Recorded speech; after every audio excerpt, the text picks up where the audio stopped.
की अलमारी के ऊपर फोटो रखना था। शायद यहाँ पे बैठे हुए बाकी सारे लोगों के बीवियों की ख्वाहिश थी कि घर में अलमारी होनी चाहिए, इसलिए फोटो मिला।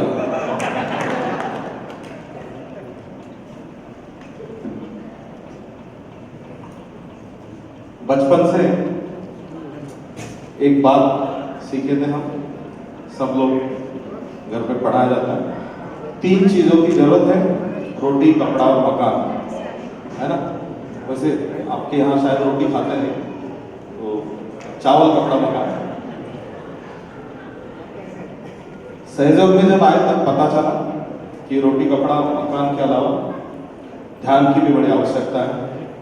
और जब सहयोगी करके आगे जब ये जर्नी शुरू हुआ, तब आगे जाके पता चला कि ध्यान करने के लिए सामूहिकता में ध्यान मंदिर की भी आवश्यकता होती है। तो वो आज ध्यान मंदिर विजयादशमी के अवसर पर आपके यहाँ पे श्री माता के जो चरणों में अर्पण हुआ है, इसके लिए हम हैदराबाद कलेक्टिविटी को बहुत बधाई देते हैं।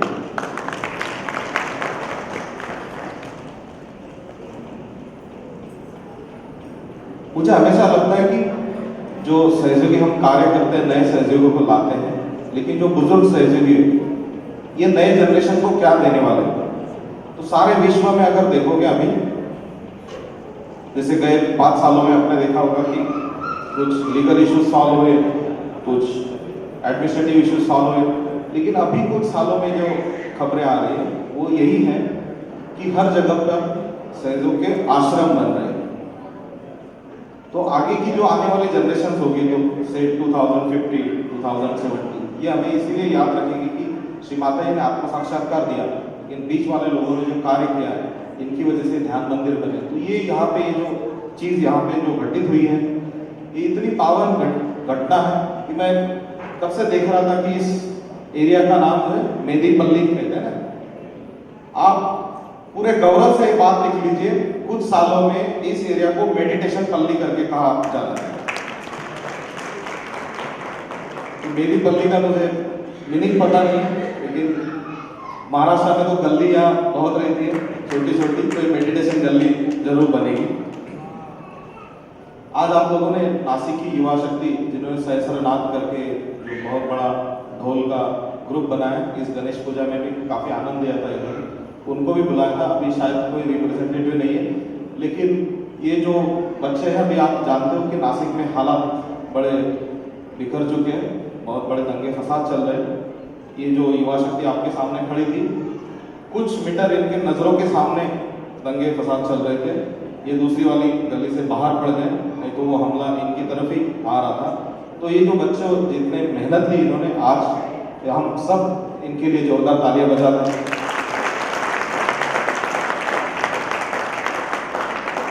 हैदराबाद से हर किसी का तो कनेक्शन है ही। जब कल रात में जब हम आए और यहाँ पे देखा, तो आश्रम एक प्रेरणादायी लगा, क्योंकि पूरा जो स्ट्रक्चर है सुपर स्ट्रक्चर में आपने बनाया, कहीं पे भी पिलर नहीं है। तो ये शायद हैदराबाद कलेक्टिविटी को ही दर्शाता है, क्योंकि इसके जो पिलर है वो इन दीवारों में बैठे या फिर नीचे है। तो हैदराबाद में भी मैंने ये देखा है कि जितने भी काम करने वाले पिलर हैं वो कलेक्टिविटी में ऐसे ही छिपे हुए, कहीं बीच में नहीं दिखाई देते।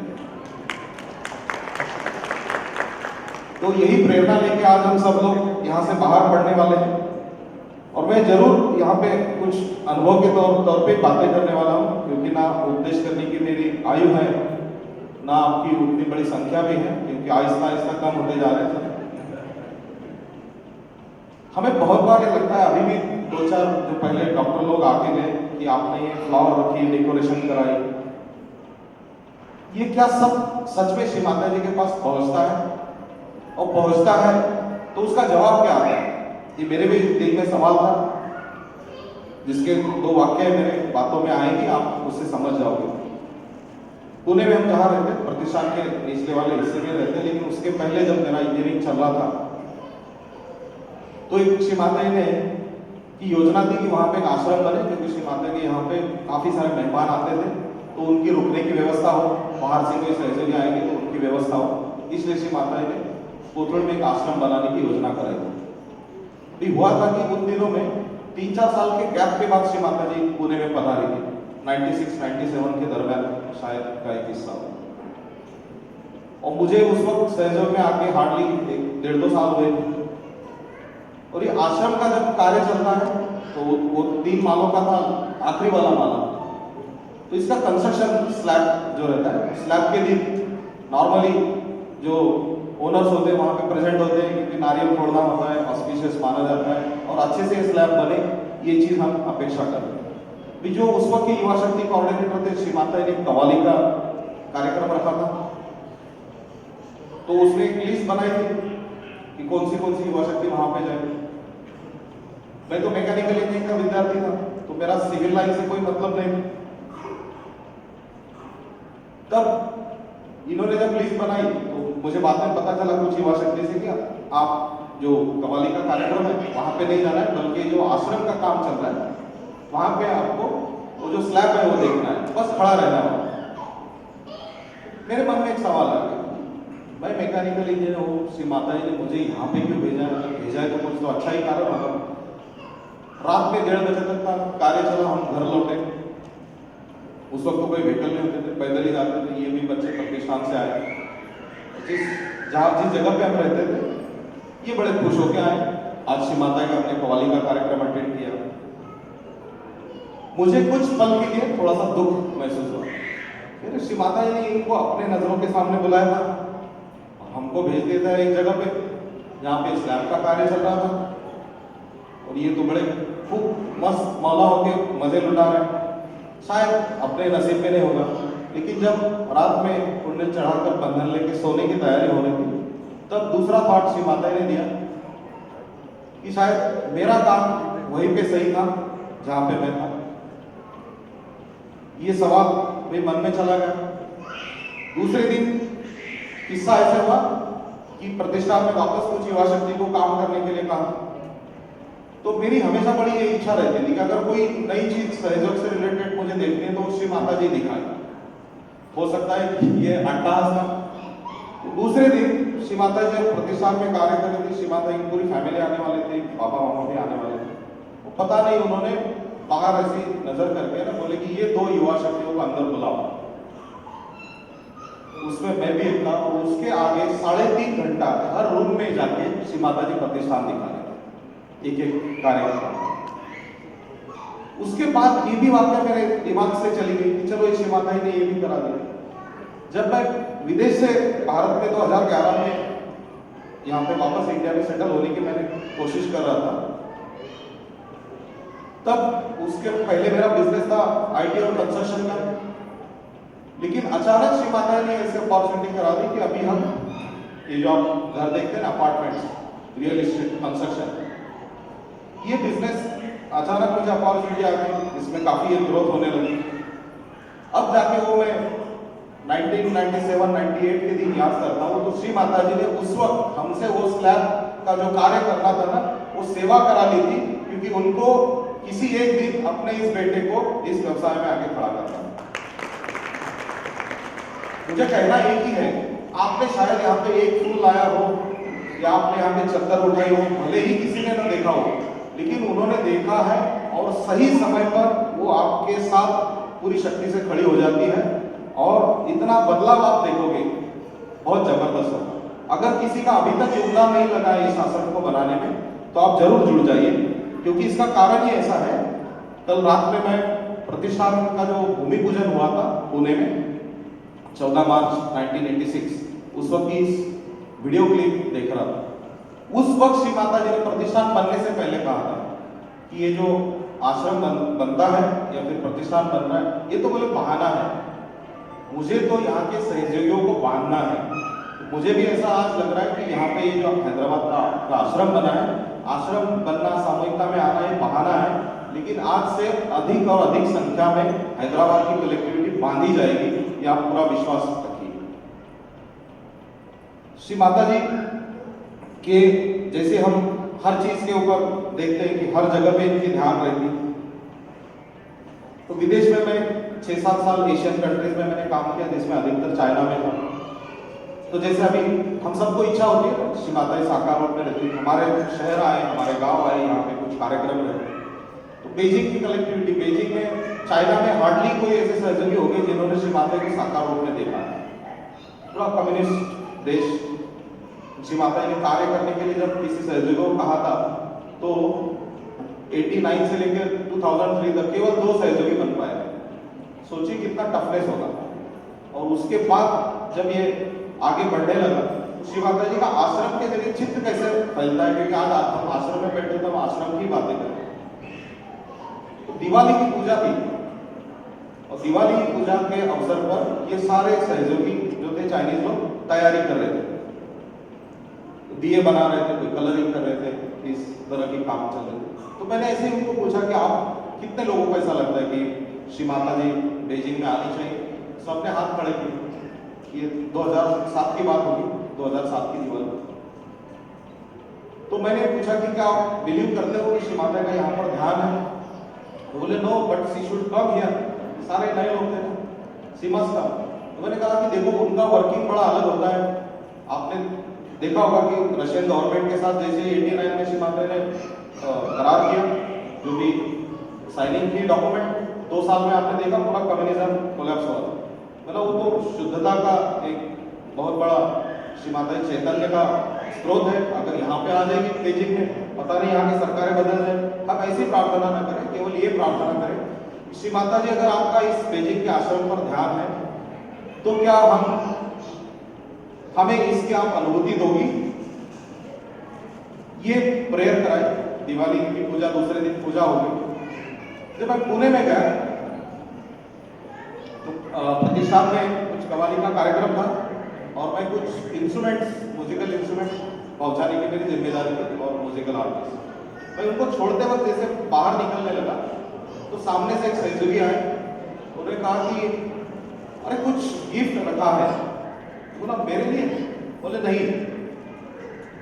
तो ये श्री माता जी ने दिवाली पूजा के बाद अपने अलंकार निकाले कान में से और पैरों में से अलंकार निकाले, सोने के और सिल्वर के, और एक डब्बी में रखे थे छोटे से पैकेट में, और ये कहा था उस पूजा के बाद कि ये बीजिंग कलेक्टिविटी को देना है।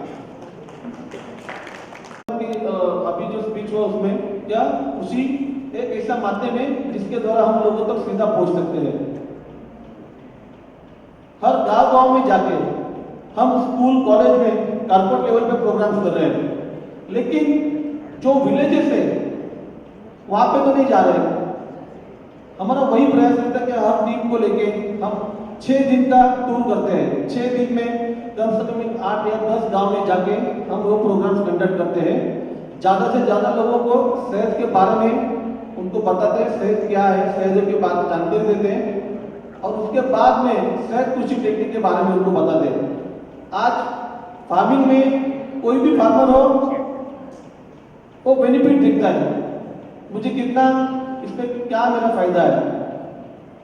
आज कैलिफोर्निया हो, साउथ अफ्रीका है, उस जगह पे अच्छी खेती की जाती है, अच्छी फसल आती है वहाँ पे, तो हमारे यहाँ पे भी आती है। लेकिन ओनियन बाहर देशों में भी उगता है, लेकिन इंडिया का ओनियन तो एक एक्सपोर्ट होता है। अपनी मिट्टी ऐसी बनी है, अपनी मिट्टी में ऐसे गणेश तत्व है कि जिसकी टेस्ट अपन किसी से कंपेयर नहीं कर सकते हैं। और यही जानकारी हम लोगों तक पहुंचाते हैं, जैसे बीज को, सीड्स को कैसे वाइब्रेट करना है, पानी को कैसे वाइब्रेट करना है, उसके बाद में आपकी जमीन है, लाइन्स की ट्रीटमेंट कैसी है, वो ट्रीटमेंट क्या करनी है। तो हमने अभी लोगों को कभी भी फोन पे नहीं बताते, हम उनके लिए 1 दिन का 2 दिन का सेमिनार रखते हैं। सेमिनार में जाके उनको थ्योरेटिकल और प्रैक्टिकल दोनों नॉलेज हम उनको शेयर करते हैं कि बीज को कैसे वाइब्रेट करना है, कौन से मंत्र लेने हैं, पानी को कैसे वाइब्रेट करना है, उसके बाद नारियल ट्रीटमेंट कैसी करनी है। क्योंकि हर एक चीज में देखा जाए तो बाधा है, नेगेटिविटी रहती है। जैसे अपन खुद के लिए फुट फ्लो करते हैं, मेडिटेशन करते हैं, कैंडल ट्रीटमेंट करते हैं, मटका ट्रीटमेंट करते हैं, वैसे ही अपने खेती में अगर कोई फसल नहीं आ रही तो उसके लिए भी हम लोग को ट्रीटमेंट करनी पड़ती है। तो जो भी सहयोगी है उनको पूरी तरह से जानकारी रहती है और नहीं भी रहती है। तो हमारा ये प्रयास रहता है कि युवा शक्ति को साथ में लेके हम 2-2 दिन के सेमिनार कर रहे हैं और इसके लिए मुझे बताते हुए खुशी हो रही है कि युवा शक्ति अभी सामने आ रही है और खुद होकर फोन करके जो आईटी सेक्टर में है, जो मार्केटिंग में है, जो बैंक में जॉब करते हैं, वो बताते भैया हम 2 दिन आप बताइए कहाँ पे सेमिनार है, हम 2 दिन वहां पे जाने के लिए तैयार हैं। क्यों? इसकी अहमियत समझ में आ गई उनको। सहयोग में मेडिटेशन करना, चक्रों की नाड़ी की स्थिति जानना, ये सहयोग है। लेकिन माँ ने जो पूरा सहयोग दिया है वो सहयोग जानना भी सहयोग है। उसमें माँ ने एग्रीकल्चर के बारे में जो शाकंभरी स्वरूप में जो भी शुरुआत कृषि की शुरुआत की है वो भी जानना जरूरी है। और आज इसके लिए हर कोई किसान राह देखते हैं कि हमें कहां से बेनिफिट मिलेगा और उसको बेनिफिट दे सकता है, उनको कोई प्रॉफिट दे सकता है, वो सहयोग है। हमारा लगभग यही प्रयास चल रहा है कि ज्यादा से ज्यादा करके युवा शक्ति यहाँ पे इस कार्य में जुड़ जाए और सेहत कृषि का जो कार्य है वो आगे बढ़ाए।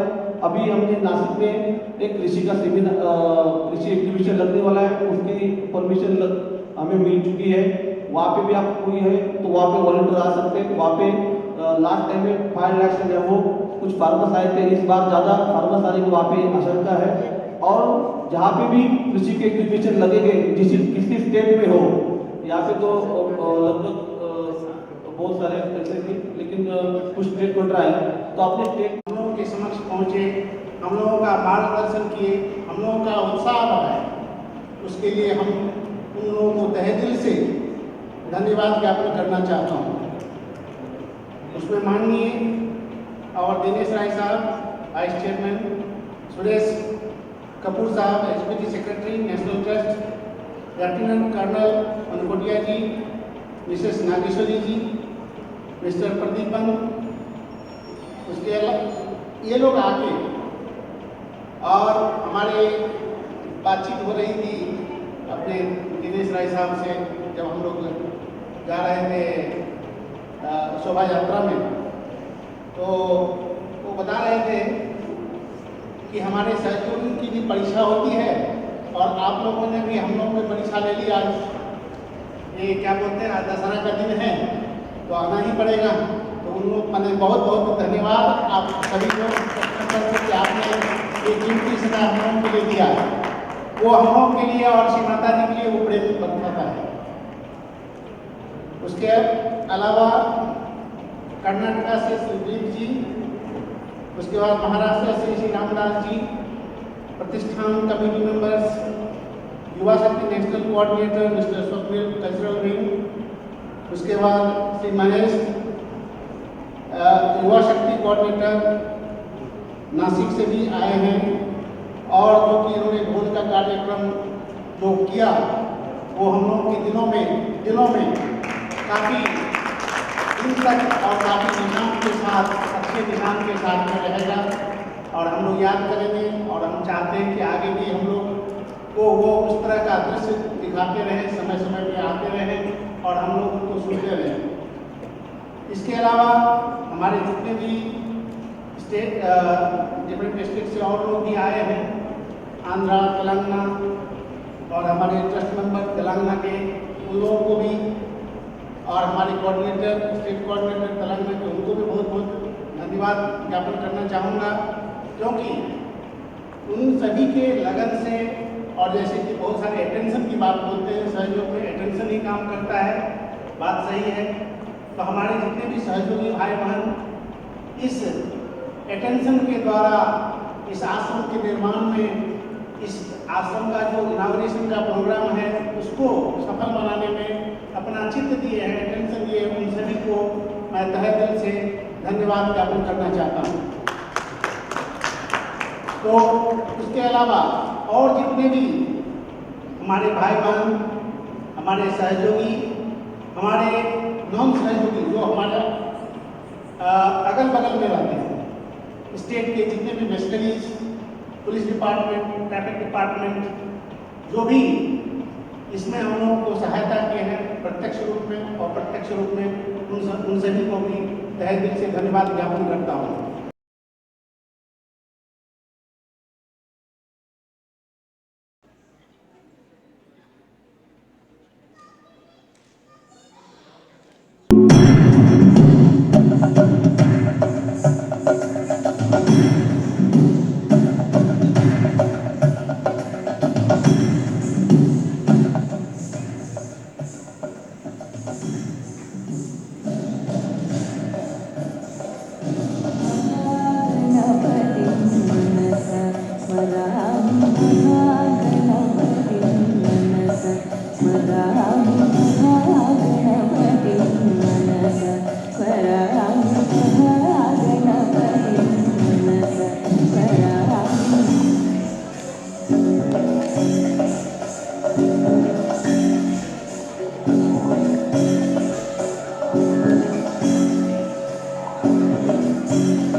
Wow, wonderful performance by Vaishnavi and group. చాలా చక్కగా గుజరాత్ చెందినటువంటి సాంప్రదాయ నృత్యాన్ని మన ముందు ప్రదర్శించారు. Thank you very much.